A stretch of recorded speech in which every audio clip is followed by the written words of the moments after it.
చైతన్యం అంటే ఒక రాష్ట్రాన్ని తెచ్చుకునే వరకు ఉంటే సరిపోదు, తెచ్చుకున్న రాష్ట్రాన్ని కాపాడుకునేటప్పుడు కూడా ఉండాలి. నిజంగా చెప్తా ఉన్నా, ఇవాళ ఒక ముఖ్యమంత్రి మాట తప్పితే బరాబర్ అడిగే కాడ కూడా ఉండాలి చైతన్యం. ఒకడు వచ్చి ఓటు కింద పైసలు పంచుతాడంటే కూడా ఉండాలి చైతన్యం. ఏమైపోయింది చెప్పు మీ చైతన్యం ఇప్పుడు? ఏది చైతన్యం? ఇంత లిక్కర్ సేల్ అయింది ఇన్ని రోజులల్లా అంటే ఎంతమంది ఇప్పుడు మందు కమ్ముడు పోయినట్టు? ఇదేనా మన చైతన్యం? రాష్ట్రాన్ని తెచ్చుకుంటే అయిపోయానా? ఇక వదిలేద్దామా? ఊర్లను గాలికి వదిలేద్దామా? మందుకు కోటరుకు ముక్కకు సుక్కకు అమ్ముకొని ఊరున అమ్మేద్దామా? చెప్పుండ్రి.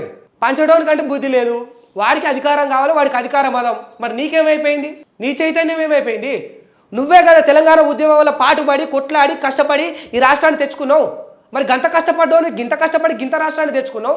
ఇప్పుడేమో నీ ఊరు నమ్మేస్తా ఉన్నావు. నువ్వు చెప్పు, నువ్వు ఉన్నదా దీనికి సమాధానం? నీ కాడు ఉన్నదా? కష్టపడి రాష్ట్రాన్ని తెచ్చుకున్నది నువ్వే, ఒక కోటరు మందుకు నీ ఊరును అమ్మేస్తున్నది కూడా నువ్వే. నీ ఊరేడున్నది? ఈ తెలంగాణ రాష్ట్రంలో లేదా? అన్ని ఊర్లు నమ్ముకున్నాక ఇంకా తెలంగాణ ఎడ బాగుపడుతుంది? మళ్ళీ చెప్పు.